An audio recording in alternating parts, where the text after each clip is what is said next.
What's going on, you guys? It's T from Taper Viking Podcast. I got a real special guest here today. My man here, Dewey Cooper. Welcome in, welcome. A pleasure to have you on. Thank you very much, and it's an honor to talk to you. Thank you, my brother. Everybody, hello. Happy to be here. Hopefully you guys are enjoying this man's podcast. These guys are awesome guys. It's a true pleasure to be here. My man, thank you so much for that. Usually I wouldn't have my phone out, but we have a very large list of some things I need to list off here just so we can get the credentials out and we can move past it. But so Dewey Cooper, or they call him DC, Black Cobra, 2008 Masters of Martial Arts Hall of Fame inductee, two-time world champion kickboxer, 2004 K1 finalist, pro boxer, MMA 10-time world championship winning coach. Yes. Tell me if there's anything that I missed. No, that's about it. Because I heard something about 11. Well, the 11th world championship title will be November 25th. Coming up, we're less than 4 weeks away. Ooh. My fighter, Bubba Jenkins, is fighting in the PFL Finals, Madison Square Garden for $1 million and the 2022 PFL World Title. Beautiful. So I don't know if you guys know PFL. It's a mixed martial arts company like the UFC. Okay. It's on ESPN. It's a really exciting company. You got UFC, it's like the mecca of MMA. PFL is fastly gaining traction. It's right now the number 2. It's considered the number 2 mixed martial arts company in the world. Like I said, it's on ESPN, man. It's Very really cool. It's really cool the way it's the way it's presented, and their finals for the world title fights are November 25th, and my fighter Bubba Jenkins is fighting in the finals against. You got like a flyer I can post, something like that I can get and post up on the picture? Yeah, I can send something to you. But most people, if you're in the MMA, they know what the PFL is. It's popular. Love it. And Bubba Jenkins is fighting in the finals. My fighter, we plan on winning that title this year. I have absolutely no doubt. I've seen your fighters. I've seen what comes out of your gym and I've seen what you can create. And that's actually why I brought you in here. Thank you. Yeah, we work hard, and we're blessed to do what we do, and we're gonna keep it humble and keep working hard. I love that. So we already kind of got a gist of the whole martial arts aspect of you fighting. Yes. And what I'm trying to get you in on now is we can kind of move past that. I really want to pick your brain on leadership. I've seen how you work. I've been in the classes with Master Nick, and I've kind of peeked over, and I've seen something about you, right? Something that you have, like very passionate coach, passionate for the people. Yes. And I really want to dig in on that and the importance of coaching and the importance of masculine role model. Yes. And I would love to ask, what initially got you from getting outside of the fighting and inside more to the training? Yeah, well, I'm a martial artist, but I'm a martial arts fighter. I grew up in L.A. back in the early 80s. I went through the whole gang thing, Crips and Blood thing. I got brothers who were straight rolling 60s Crips. I was a younger brother. Did a lot of violent things as a young kid. So martial arts basically saved my life. So I have a tremendous respect for martial arts. And if you're involved in martial arts, one of the creeds of being a martial artist is to pass it down. So traditionally, especially once you reach a black belt level, you have an obligation to train people. So I've been training people since I was like 16 years old. Like all the lower belts, I would teach like the white belts and the yellow belts and the orange belts. So I've been doing it a long time. I won my first world title as a coach in 2002. And that was a professional boxer by the name of Jessica Rakoczy. We won 5 world titles. We unified the 135-pound division, my first pro fighter. So even though I had a long career, I was in the middle of my career, in the prime of my fighting career. I had my own fighters fighting on my undercards and stuff like that. I've been training people a long time. That's how I was able to smash 10 world titles as a coach.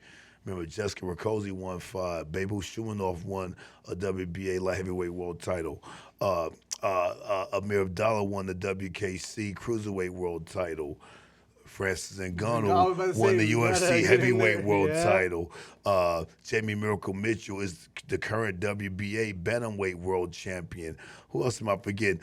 Christine Fierro won the bare knuckle fighting championship world title. Shout out. I hope you're watching. I trained her. Who else? So 7 people, yeah. All beasts. Kylie, former WBF World Championship. I've trained a lot of fighters in the last 21 years now.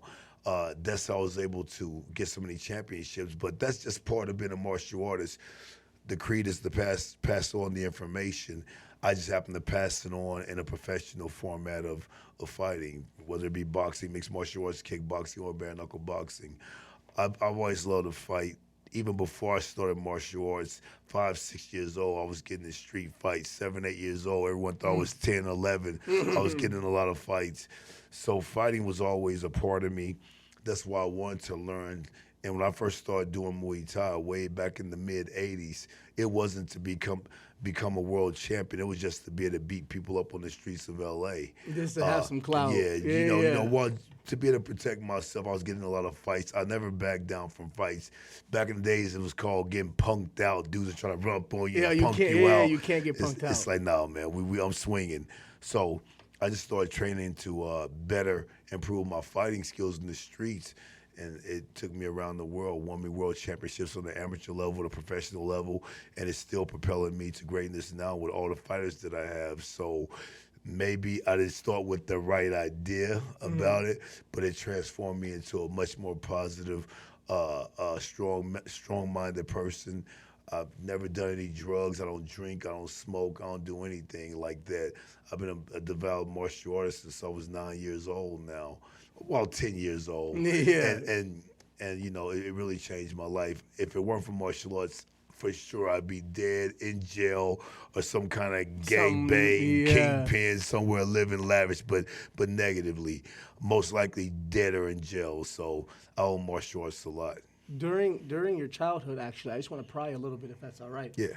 What was the family situation like? What was the father's situation like? No. I had mom and dad. I'm the youngest of 8, though. You got 8 kids, man. So you just kind of scatter out. Mom and dad was working all the time. Yeah. You know, both my parents both went to college and all of that, but it was just a different time, man. My dad worked at the time at Edwards Air Force Base. He worked 4 days on, 4 days off. So for 4 days, he's gone the whole time. My mom worked as an RN nurse at Tarzana Hospital, 3 to 11. We're at school from 7 till 2.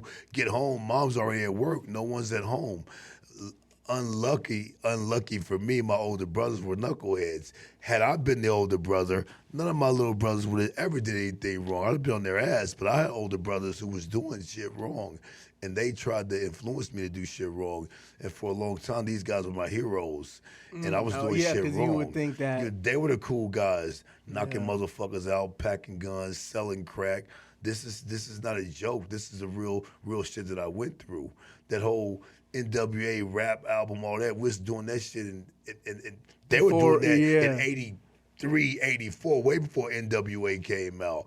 You know, I knew about 8 balls, a crack, and all this shit way back then. I never did any drugs. My brothers were dealing drugs. But you've been around it. You've been involved with that. I was around my brothers, especially my brother Paul. He was my hero. I tried to follow him everywhere he went. I've seen, you know, people getting hooked on crack and been in crack houses and all kind of crazy shit.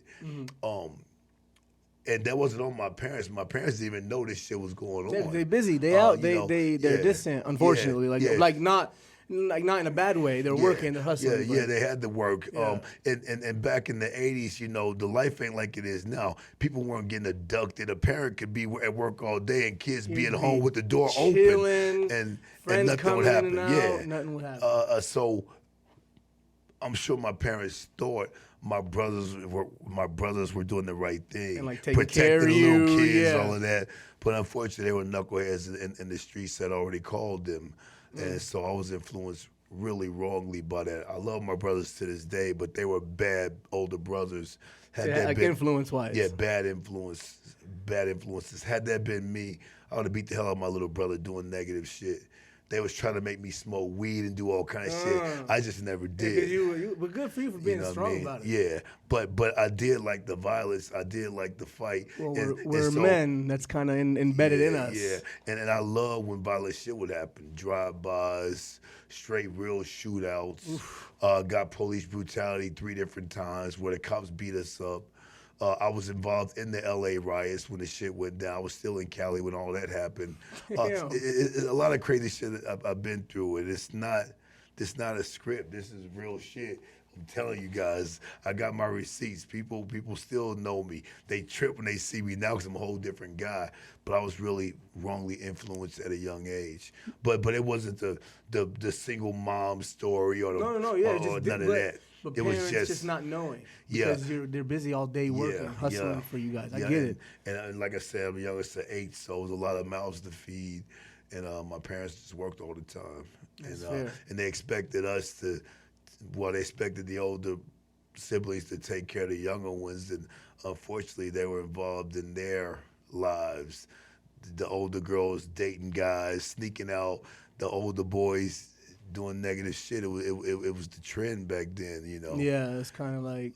And by the way, there was no social media, so there was no way to check on the kids. You had a home phone. It's not like they could call you anytime. You can't check their location and ping them and all none of that. that. So it was a whole different era. It was a crazy era in them days. So coming from that, right, and then going into martial arts, how quick did you link on to a coach? Like, how did the coach really have a big impact at that age, or was it just kind of someone who was teaching you how to beat some ass? No. The coach had no real influence like that.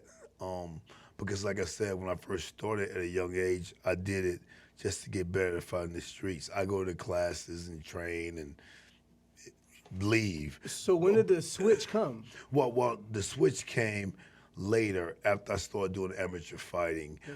Once you start fighting, back then they called them smokers. Muay smoker Thai fights. matches. Yeah, oh yeah. It was 3 1-minute rounds, for the young kids, shin pads, headgear, you go at it. Remember, when I started doing Muay Thai, my parents didn't even know I was doing martial arts. I joined the school myself, forged my mom's name, and paid myself. Because my dad, I was getting $50 a week allowance money in 1985. Which, by the way, may not be shit now. That's like it's like your parents give you $200 a week allowance money now. Yeah. So $50 was a lot. That was good. Like I said, it wasn't like we were poor. It was just, I was influenced by my older brothers, and they were doing the wrong thing. So anyway, I was saving my money. I paid for my own training. My parents was gone anyway, and I forged the waiver and started training. I was training for 8 months before they even found out I had been training. How did they feel about that when they found out? Well, they were okay with it as long as I kept my grades up in school. And I always made A's and B's in school anyway. My dad was whooping ass about that, so you had to make good grades. Yeah, fair enough. We got our ass whooped all the time, so the school grades wasn't a problem.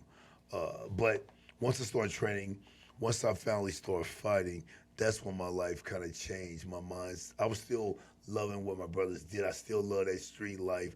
I still love knocking motherfuckers out just for talking shit or looking at you crazy. That type of shit. But it's something about people cheering for you. Like, I remember the first time people clapped for me and gave me applause. It does something to you. And I remember the first time someone ever asked me for an autograph, because back then there wasn't no phone cameras, and people would have Polaroid pictures. And I remember the first time I ever took someone to take a picture with me with a Polaroid after I won a fight. That happened like 2 or 3 years later. I was like 13, 14 years old at this time. That's when I really started changing. Because that's a different kind of attention. Yeah. That's more of like a respect, an honor, as opposed to like, as a fear. Yes. Like, okay, fair enough. Yes. And after maybe 3-4 years of fighting amateurs, at first, I was doing that, of course. Everything to me was just about being able to fight in the streets. But then you start getting popular, you start winning some trophies, start winning some medals. People in the gym started taking you more serious, and I guess the real martial arts aura, or shall I say spirit, enters your body, and you stop doing so many negative things. I guess training every day, it really made me not thirst to punch people on the streets unless it was for self-defense. Yeah, because you got it all out in the ring. You got it all out, yes, all that aggression. And just being around, the culture, gang violence and gangster rap music and all this type of shit. the martial arts thing, it just started making me rise above it spiritually. Love that. And it just changed me as a person. I was still fighting all that if someone disrespected me, but it wasn't like I was happy about beating people up or knuckling up with some dude just because he looked at me weird. You know what I mean? Yeah, it became more of a self-defense. Yeah, and more of just... yeah. And I think the maturation kicked in even at an earlier age, and I started looking at my brothers not with so much admiration. Still loved them, but I started saying, man, these guys are doing the wrong thing. And I really think martial arts is what gave me more of a positive way of looking at things. And I just kept that with me for the rest of my life. And then you turn 15, 16, and start really getting your own ideas about life. And getting very popular in the amateur scene at that time. Started traveling the world, going different places and fighting all over the country on the amateur level. And that's when shit really got different. And I stepped away from that gang life and been a martial artist ever since. The black kobra that people know now started at about 17 years old. Okay. You know, where I was done with that dumb shit. I'm not sagging. I'm not claiming no colors. I'm not with none of that shit. I'm about just mental power and martial arts and winning fights. And that's when everything changed for me. That's when I was training people in the school. I met one kid, Nick, for the first time. Didn't train with him yet. Where did you guys meet? Me and Nick met at a tournament one time. I knocked some dude out. Nick probably doesn't remember this. I remember like it was yesterday. It was not a kickboxing fight, because at this time, anytime there was a fight, I would do it. Whether it's kickboxing, karate tournaments, anything, we just wanted to fight. I knocked the dude out in a karate tournament, and I actually lost by excessive force. Because, black belt division, like, you guys all seen the movie Karate Kid. Like these type of tournaments, if you go too hard, you can get disqualified for excessive force. These are not continuous kickboxing matches. This is karate tournaments, a little different. I was my first fights were Muay Thai fights in a ring. But when you go to the kickboxing tournaments, it's more focused contact versus trying to knock you out, fighting. Yeah. And so I got disqualified in a lot of those, but I love competing in it. Just you could put the little gi on, put your black belt on, and fight people. But anyway, the first time I ever met Nick ever, I knocked this dude out in a tournament. He came up to me. I lost by excessive force, even though I won the fight. I lost. And Nick came to me and said, back then people had cards. He gave me his card and said, "Hey boy, you seem pretty tough. Why don't you come to my gym and, try it out?" I said, "Okay, I will." And that's the first time I ever seen him, but I ain't trained with him for several years later, till then, because one of my friends went to train with him, went to the gym. I'll never forget, he had a big glass window up front. I looked through the glass window and watched Nick beat up my friend. Nick was buff back then, long blood hair, mean ass white man, and he literally beat my friend up. We were kids. Oh my God. We were 16, 17. And Nick put the leg kick on my friend. Back then we were all real tough. We were really tough guys for our age. And we used to go around beating up karate teachers and all kind of shit. So I don't doubt that. So when it came to fighting, we took it real serious. But anyway, I was always the smart one though. He was always a hothead. So we were all kind of hotheads, but I could just tell Nick had a different energy about him. And remember, Nick's a grown man. By the way, big shots to one kid, Master Nick. His birthday is tomorrow, November 3rd. Shout out, Master Nick. And Nick is, 10 years older than me. So if we was 16, he was 26 in his prime. Buff and mean. Yeah. Anyway, I'll never forget it. He put that leg kick on my friend Curtis, hit him with a jab. Now as a man, he didn't beat him up. He just touched him up. He just, But as kids, he beat the hell out of Curtis. He fucked him up. Fucked his leg up. He busted his face up with a jab, and he hit him with hard-ass body shots. So Nick, as a man, Nick could have knocked him out in 1 minute, but Nick just beat him with the jab and kicked his leg, punished him.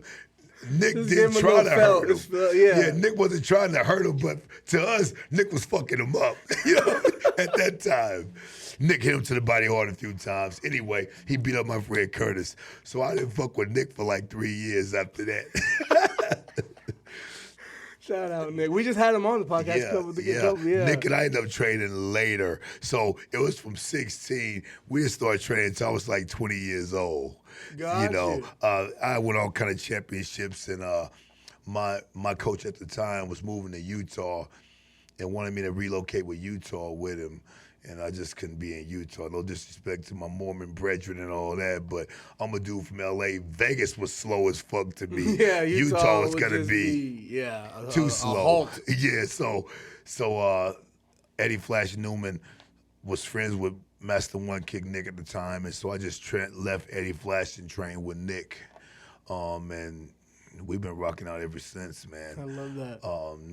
Nick is great. Nick has helped me in so many ways. When I got with Nick, I was already a smart dude. I stepped away from that bullshit, but Nick really helped me in so many ways. Nick harnessed the talent that I had and made it much better. And by the way, that's what real coaches do.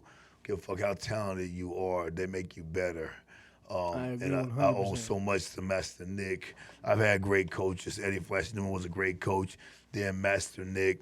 Then Tony Valente. Tony Valente was my coach years ago as well. Yes, and then Jazzy Jeff Mayweather was my boxing coach for many years.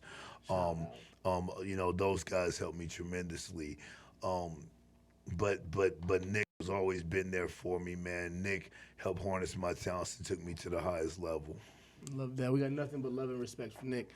Let's go back. I want to let's not go back. I want to fast forward a little bit now to where you start getting your own fighters and they start really relying in on your fighting system and you as a coach and you start making your impression and you starting to garner influence in their lives more than just fighting. Yes. What Master Nick did for you. Yes. How are you now translating that to your students?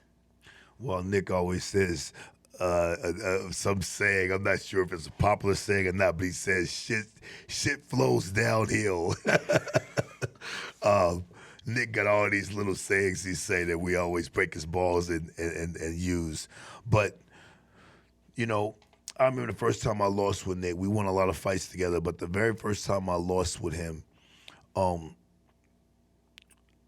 was sad, not just for me. I was sad because I felt like I had let Nick down a little bit, and Nick was cool about this shit. He said, man, you fought hard, you did your best, I'm proud of you. And I always took that with me. From that day on, because I had coaches before, when you lose, they look at you weird and and the blame game and all that shit. Nick was like, okay with it. He said, you trained hard, you fought your best. We got way more wins than losses. It's nothing. We can get better from this. And that's one thing I took from him a lot. I said to myself, when I started training my fighters, because I knew I was in love with this martial arts shit, that I would never turn my back on guys just because they lost. The values that I learned with One Kick Nick is just being real, man. Work hard and fight night. Shit gonna do what it do, and we're gonna accept it either way. We ain't gonna cry too much if it's not the result we wanted, and we ain't gonna celebrate too crazily if it is what we wanted. These type of values that I learned from him. He may not even know that, but these are the things that I took from him. So now moving on to my fighters, I live by that same OKG creed. Hey, be real, guys.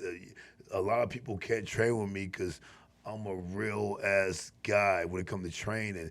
And if you on some punk shit, I'm gonna tell you on some punk shit.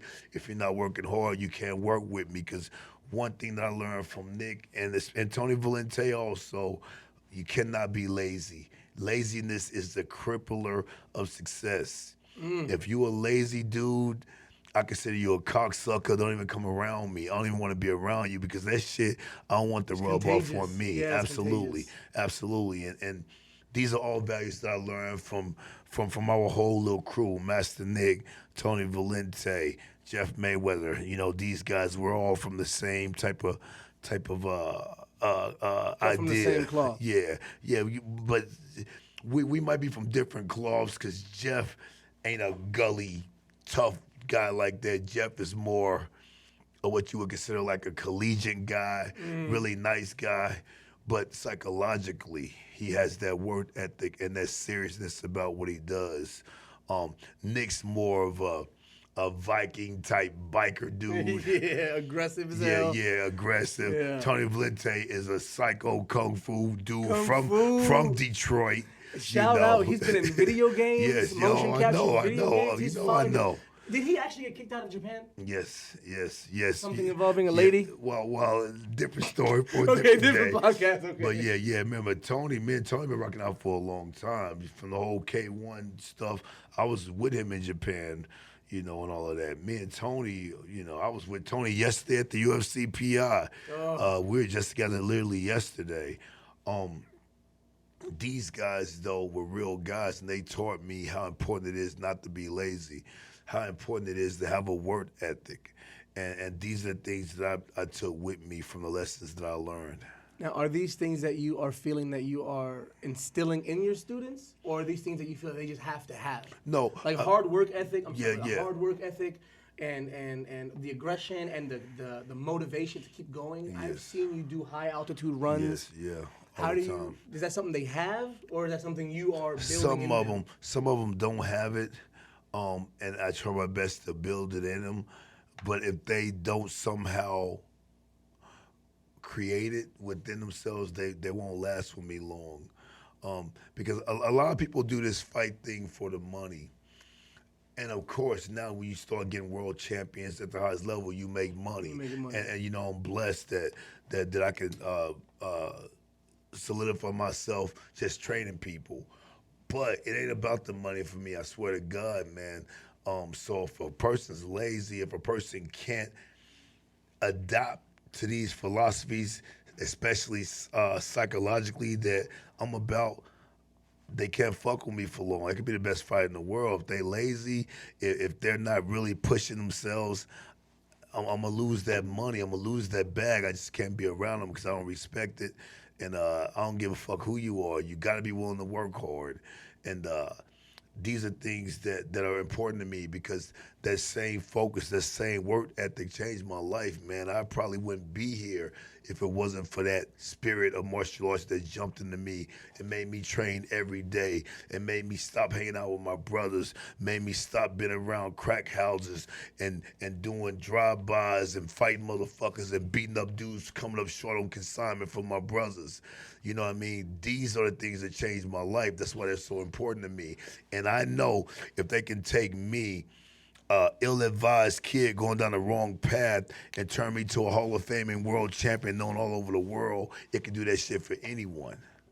Is this something that your students know? Is this something that they've seen and experienced, that your past and now your present and then your future, and that's something they're trying to follow?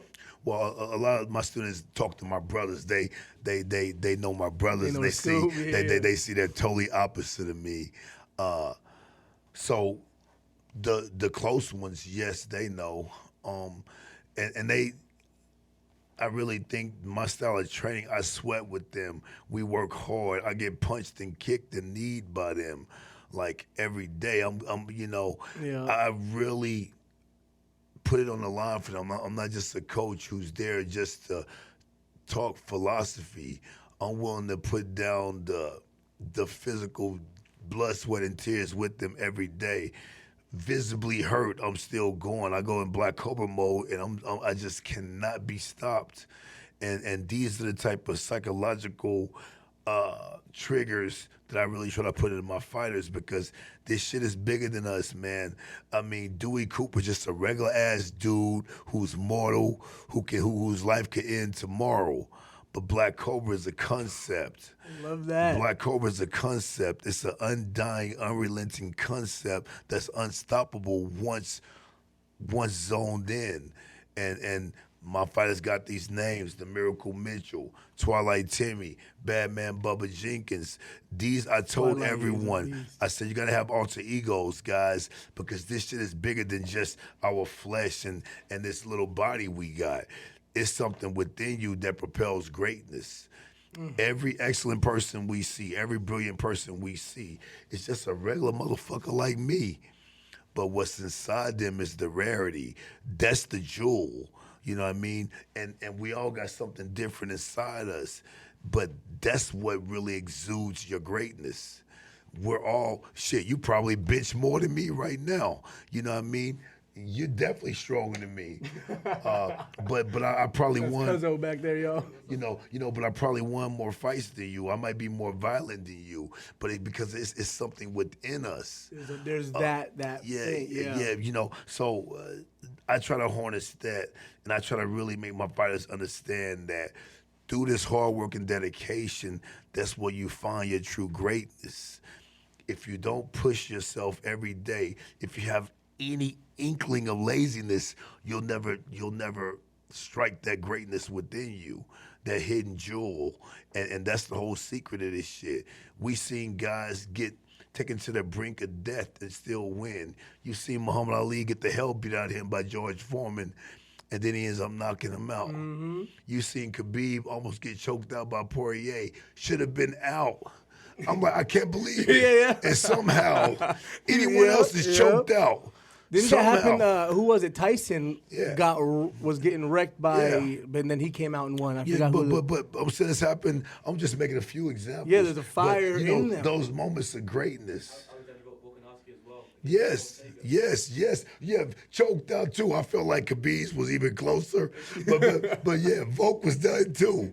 You know, at the brink of demise, and something inside them just wouldn't let it go. We seen too many guys do this. We seen too many times the referee wave it off when the guy's getting his head pounded in. Mm.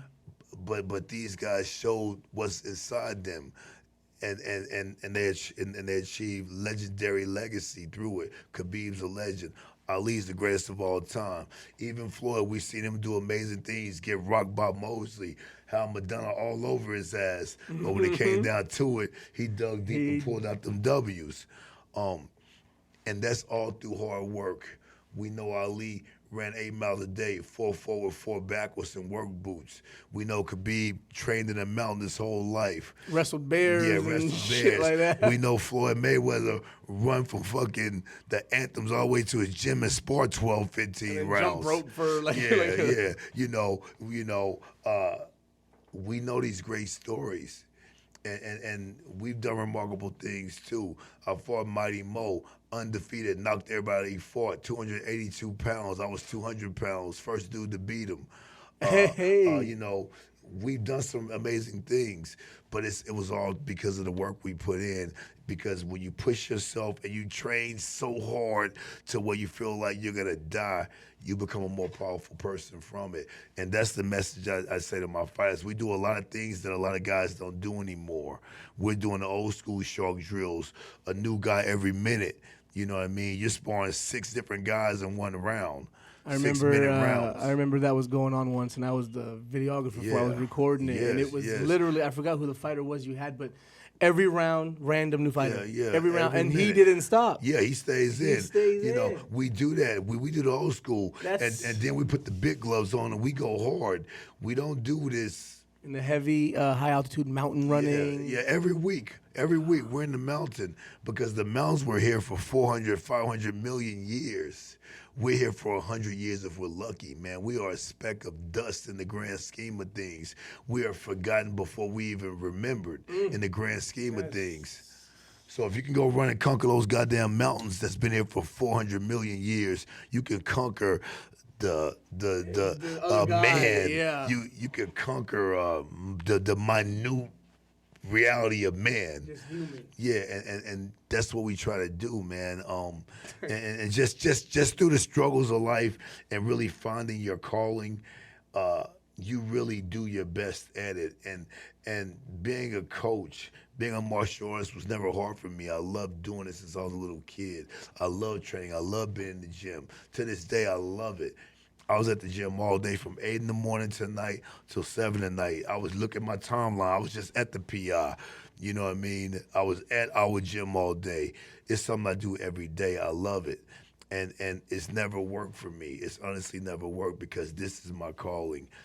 If I'm not fighting, I would love to be helping someone to fight, because fighting, I think, was some spirit child that I was born with, some spirit being I was Yeah. born with as a child, and it just stayed with me. And I'm just happy that I was able to transform it to something positive and something that made my parents proud before they passed away. Because a lot of people have this same being within them, but maybe they rob people, maybe they become murderers, maybe they become terrorists, maybe they become something negative, and the whole world shuns them and hates them for it. Would you think that those people, and this I don't believe there's a right or wrong answer. This is just an Yes. opinion. But do you believe that those people, if they maybe found something like martial arts, or maybe found themselves a coach that they can rely on and confide in, and really build, do you think that they might have potentially taken a different direction? Absolutely, because it's all about influences, man.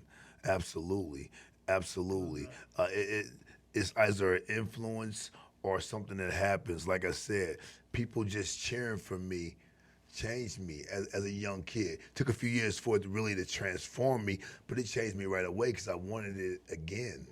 You wanted that feeling. I remember at 10 years old, the first smoke I ever did, people cheering when my name was called as the winner. And that was crazy to me. I wanted that again. Didn't tell nobody, but that's why I kept doing smoke. That Just was kept inside. fighting. That's why I had so many amateur fights. I wanted people just to cheer for me. And it sounds superficial or whatever. No, but I wouldn't say that at all. but I'm just saying, it was That's something. wonderful. Yeah, it was something that changed me and took me off of, like I said, trying to be like my brothers to want to do something else. Just people doing this. So to answer your original question, absolutely. If people had the right influences, I don't think anyone would be doing fucked up shit. It's just some of us don't get those influences. So it's too late. now that spirit in us is just a ball of energy. That ball of energy can go negative or positive. It can go evil or good. And there's nobody there to guide it. And there's no one there to mentor help or harness it. And if no one's there to harness it, hopefully you're just a good person and do the right things. like a dice roll, though. That's right. 100%. You know, it's crazy, man. It's a crazy world. It's a dangerous world. You guys heard just yesterday, TAKEOFF from Migos got killed. I mean, R.I.P. yeah. That one. Yeah, you know, That was tough. crazy world, man. But hopefully we can find something that guides us in the right direction, and we can accomplish great things. I really feel like everyone is supposed to accomplish something great within their lifetime, and that's all objective. Something great may be having a beautiful daughter or a son. It don't mean it has to be something that's awarded. Yeah. It could be changing someone's life. It could be making an elderly person smile and have their golden years of happiness. Whatever your greatness is, do something, because we all supposed to do that in this life. Otherwise, what the fuck we here for, man? We're not here just to exist and then die Suck someday. air and work and Yeah. So, like I said, I'm blessed, man. When it comes to training, we just work hard, and that's the key to success. Just continually trying your best, continually working hard, continually trying to improve yourself, and just never get lazy, man. You cannot get lazy. Complacency, none of that shit. You have to keep evolving, keep working hard, and you will do that if you're a passionate person about what you do. Your passion fuels your motivation fuels your effort, and your effort will get you the awards and the rewards that you deserve for what you do. The last thing I'll say about life, man, it may be kind of cold, but wherever we are in this world is because of us. You know what I mean? Go deeper. Keep going on that. And that's sad. If we're homeless, it's because of us. If we Brad Pitt famous, it's because of us. You know what I mean? So wherever we land in that spectrum of success or livelihood or whatever, it's on us. That's why wherever you are, you have to find a level of happiness, because it's on you. It's your fault you are where you are. Some people blame their wives for divorcing them. Some people blame their man for breaking their heart when they were in high school. Wherever the fuck you are is because of you. Because of you. And we can change that. We can always advance where we are if we're willing to push Put in that work. ourselves and stay motivated and keep the belief in ourselves. We all deserve that. And that's why I'm telling you right now, I live by it every day. I'm telling you right now on this show, so on November 26th, go back to it. I'm telling you today, November 2nd, I'm about to win my 11th world title as a coach. Bubba Jenkins is about to win this PFL world title, and we got a hard fight where we are the underdogs in it. And by the way, that's important. The 10 world championships I won, four of those championships that I won as a coach, we were the underdogs. So this wasn't shit given to us. You earned it. We were the underdog in 4 different occasions and won 4 world titles as the underdog. And the last one was my fight at Jamie Miracle Mitchell. We went to Liverpool, England, and took the champion's belt. We were a 3-1 underdog. When Jesse Vargas beat Saddam Ali and won the WBO welterweight world title. By the way, that's the one I forgot about. Jesse Vargas, welterweight champ that I won a world title with. When he defeated Saddam Ali for the WBO welterweight world fucking title, we were a 4-1 underdog in that. Saddam Ali was undefeated. We stopped him in the 9th round and ended up fighting Manny Pacquiao. So I'm telling you today, November 2nd, in 24 days, 23 days now, because it'll be night. This in New York, so 3 hours ahead. The fight would already be over. In 22 days now, Bubba Jenkins will win $1 million, and he will have the PFL world title, and it will be my 11th world title as a coach. Because we put the work in, we're confident what we do, we believe, and we know what's going to happen through the passion, motivation, and hard work that we put in. Brandon Lockney is the favorite in the fight with Bubba Jenkins, and he's going to win because I know the work we put in, how hard we train, and the belief that we instill in each other and ourselves is unrelenting. It cannot be defeated, and Bubba will win that title. So after he wins that belt, I can't wait to come back on here and say, hey, I told you, it's something to this manifestation. I'm ready to record that. I'm ready to you know record what I mean? that. I definitely 100% know that you guys are going to win. It's going to be your 11th title because I know you guys put in the work. Yeah, and remember, Brandon's putting in the work too. You know, God, Allah, whoever you believe in, giving everyone the same thing. But who deserves it? Who deserves it the most? If you believe in this type of thing, we all get the same thing. So who gets it? I'm gonna tell you who gets it. The one who deserves it the most, and we both deserve it. So now it comes down to tangible shit. Mm-hmm. Who didn't train the hardest? Who didn't, did the right things? Who psychologically is strong enough at that moment of battle to stay sharp and not get worn down by the pressures and anxieties and stresses and even the strikes that hit you. The deterioration of the body, the pain threshold. These are those small intangibles that people never talk about. But the way we train, I know my guy can take a licking and keep on ticking more than anybody else in this world because motherfuckers just don't train like we train. And that's what it's going to come down to on November 25th. I can't wait for Bubba Jenkins to win this belt. It's going to be big. And just because this will be the 5th time we went in as the underdogs and we still won that shit. We're going to work hard, man. We have an expiration date, so we might as well push ourselves till we get to that expiration. There's no reason to be lonely, sad. We're in this mental health era where everyone's in a crisis psychologically. Guys, I may sound cold, I may sound uncaring, but all that is created right in here. It's created right in here. Mm-hmm. You are happy even when you're sad. You know what I mean? I lost my mom and my dad. Those were the 2 saddest things that ever happened to me. I've had guns put to my head. I've had girlfriends that I cared about break up with me. I've been embarrassed at school. I've been through all this shit. I was called ugly as a kid. Got people trying to bully me. I just fought back. I got in trouble in school real fast in elementary school. My dad shaved my head off. I told you my dad didn't fuck around. Yeah. I never made a bad grade after that. I made a C in 4th grade and my dad shaved my head off. I got hair right now. I'm down there 50 You years ain't never old. got no damn C again in your life. Man, I made number A's and B's after that. But that was traumatic for me because I went from everyone loving me, thinking I was cool, to everyone laughing at me, slapping me on my head, saying I had a big head and all this shit. So I'm saying that because I know how it feels to be depressed. I know how I've lost fights where I was sad. But at the end of the day, man, we're in this mental health era, and this mental health era where people are killing themselves and they feel alone. I've had friends that I talk to all the time that just kill themselves. Guys, come on. We got to be stronger than that. People care about you. And if no one cares, you care about you.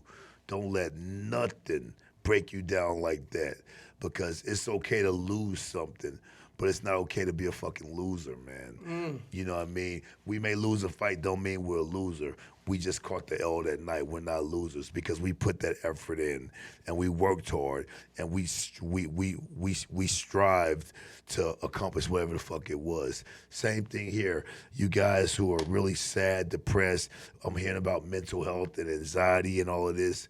Guys, all you gotta do is close your eyes and know that deep down inside there's greatness within you. And if you don't let that shine, you're doing yourself a disservice. Get out of your own thoughts and just be mentally strong. That's what it comes down to. You can go see a psychiatrist. They're gonna show you a fucking picture of a smudge-looking butterfly, and that's gonna give you, and that's gonna solve your problems. Some repressed memory from back in the day is gonna come up. It's like whatever you've been through, be happy you've been through it. I know people who've been raped and beat and all this, and they're carrying that cross. Don't carry that cross anymore. It sucks that it happened to you, but guess what? You're stronger than that because you're still breathing. You're still living. Move past it. Yeah, you've grown from that shit. All the adversities we grown from. And I just want to close by saying that to people, like, I got so many people talking to me about mental health, and I'm sad. I'm like, guys, come on. At the end of the day, we got to be psychologically durable. We have to be mentally strong, and we have to be emotionally sturdy. How does let me go deeper on that. How does one who doesn't feel that way, and they feel like they have nothing to hold on to, and they're in the pits of it, Yes. how do you? Because I had someone recently, Yes. do something that they probably shouldn't have done to themselves, Yes. and that kind of hit home. Yes. And to someone who might be feeling that way, how do you get that out of them? Like, how do you get the power? How do you get that energy to shine if they don't feel like they have it? If they feel so dim, how do you light it? And I hear the way you talk. Yeah, but they gotta understand that. That's what I'm telling you. If their eyes can open, they have light within them. Otherwise, they be dead. So it's a mind trick. If you are alive, breathing this precious fucking air that we don't even see, you are blessed.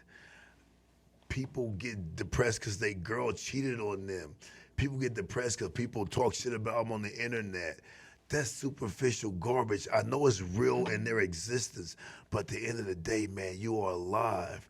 You are free to accomplish greatness. You are free to change this fucking world. You know, all you gotta do is just know it.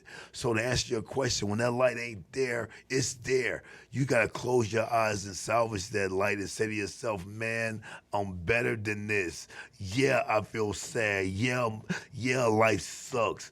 But it don't have to be this way, because whatever position we in, It's because we put ourselves in there. we are there because of us. We can blame the whole world. We are there because of us, man.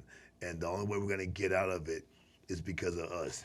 You may want to help your friend. You may say, hey, come stay in my house for the next few weeks. I'm gonna give you Malibu and pineapples, have some strippers come over here and put their tits in your face. I'm gonna make you happy.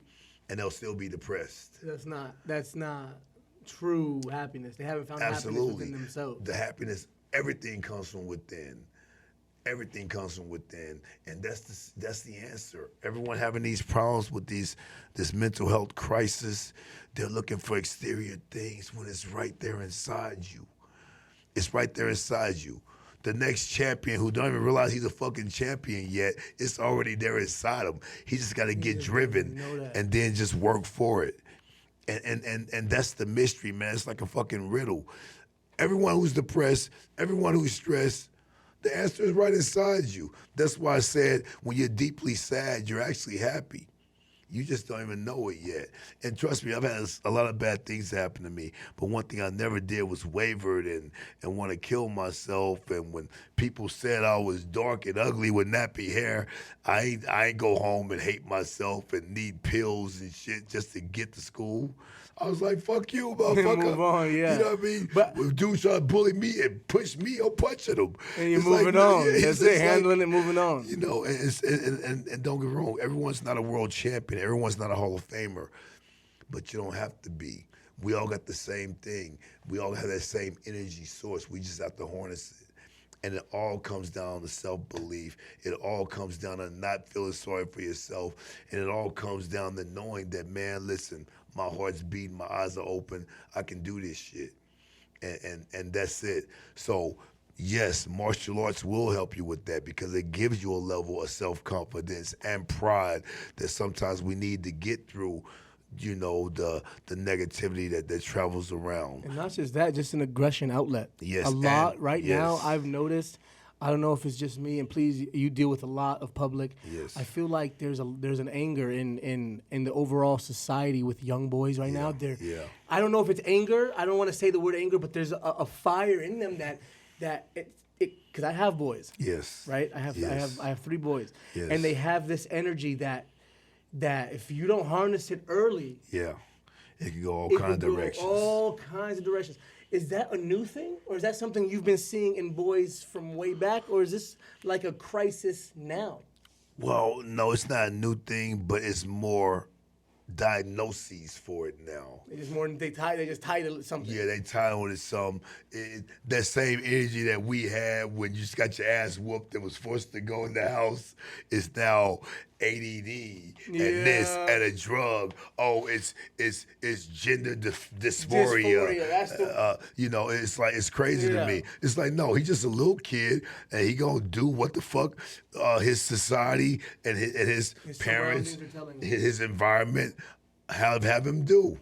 You know what I mean? So it's so common sense, but they let these kids make most of the decisions Yes. nowadays, and they want to be all inclusive. They want to Yes. they want to make kids like adults and make these Yes. adult decisions, and I just don't Yes. think that they're crazy about that. If you're a kid, you need to be directed. monitored, directed, and That's why navigated. they have a parent. Absolutely.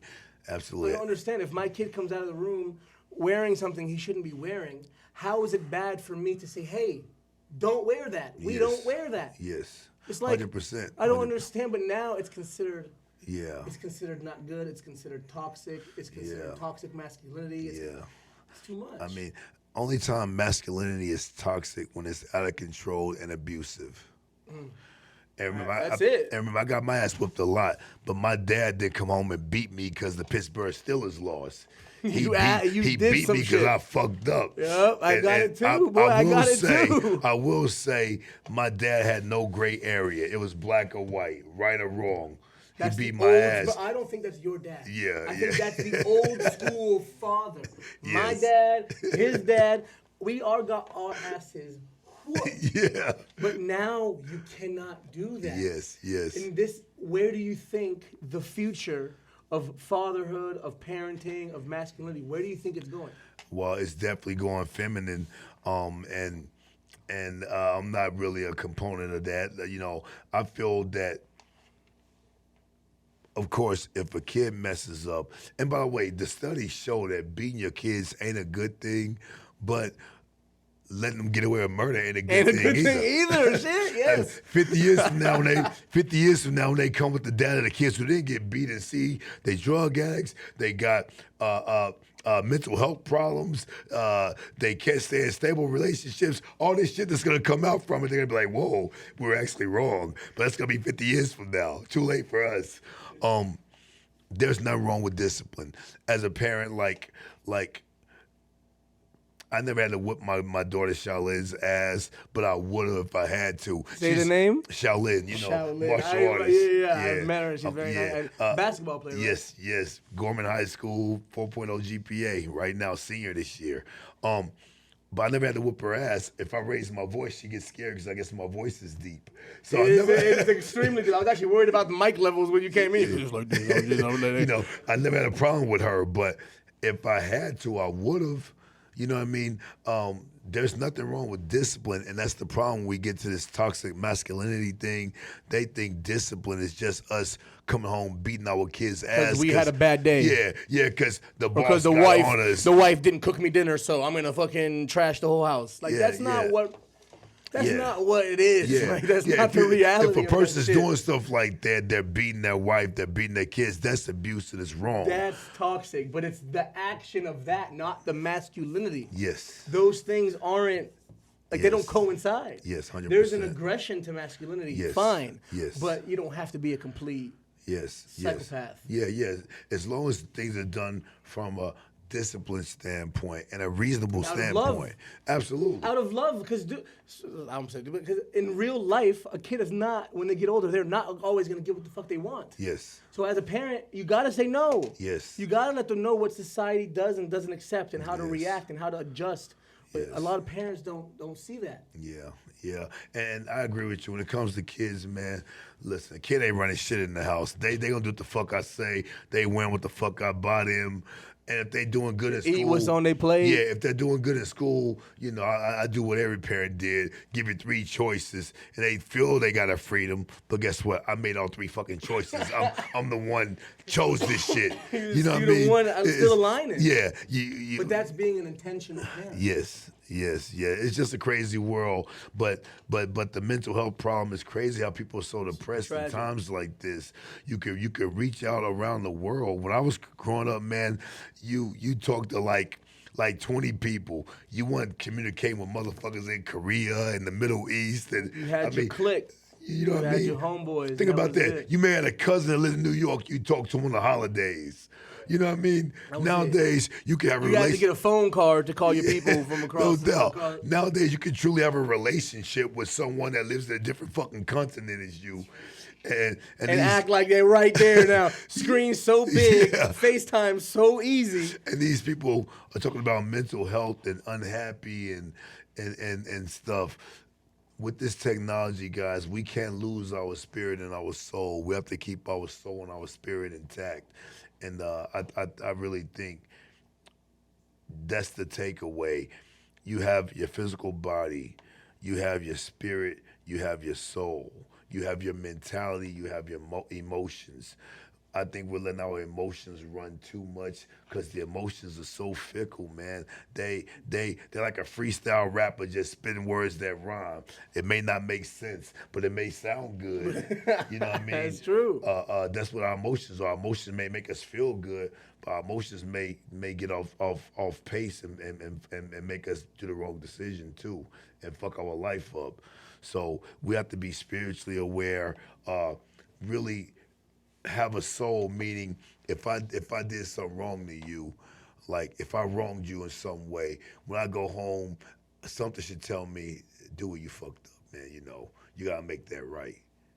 You know what I mean? And then the next day I say, hey bro, it's a conscience. My bad, man. I was tripping yesterday, my bad.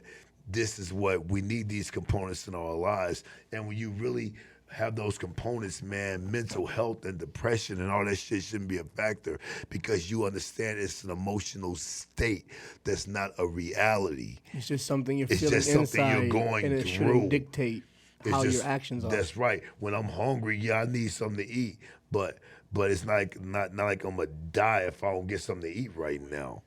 And it's the same thing. I just wish people understood that. People think I'm really like caveman and strict about this, but I'm like, it's so clear to me. It's inside of us. If I could talk to you, well, not you because we know each other, but if I could talk to a complete stranger and he pulls anything out of me that's, if I'm super depressed, I want to kill myself, and I could talk to a complete stranger who just talked to me that day for the first time and read my bio and makes me feel better, I'm a fucking fool. And he didn't do shit for me. I did it for myself anyway. If you're in a dark place like that, the only people that should be able to help you are people that you know and people that know you and that care about you. Close. Theoretically, because they know you. They seen you in great moments. They seen you sad. They can say, "Mom, remember last year when we were at the mall and this happened?" If that can't do it for you, nothing should be able to. So that shows us that this random strange fucking person who got a degree and in order to say some clever ass words can make you feel better about yourself. Man, that's the old school 1900s guy with the wagon and the jar of Indian tears. You know what I mean? That's nothing. That's you doing it for yourself, and you just needing a vessel to feel like they're pulling something out of you. And it's all within us. And I just hope people understand that. And I hope people understand anything we want to accomplish, we need to go for it, because whether we accomplish it or not, there's triumph in the journey that you take on doing things, and it makes you a stronger, better person, and it will get you to where you belong.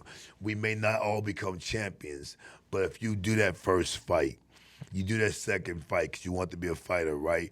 You may end up having a losing record, but next thing you know, you fought one of the greats, and you could tell your kids about fighting the Manny Pacquiao or Floyd Mayweather. You could have got something from that you could give to your kid or your grandkid to help propel them to that great iconic level of the Pacquiaos and the Mayweathers. You just never know the influence that you create from your experiences. Floyd Mayweather Sr. wasn't a world champion. His son's undefeated, one of the greatest ever. You know what I mean? Can't argue with that. So there's just a triumph in being the best version of yourself. And I just hope everyone understands that. I just want to close by saying that, man. There's a triumph in being the best version of yourself, and I hope we all understand that. And that's one thing I'm happy about, and I'm spiritually free about, and I'm at peace about, because I'm living that triumph within myself every day. I really am.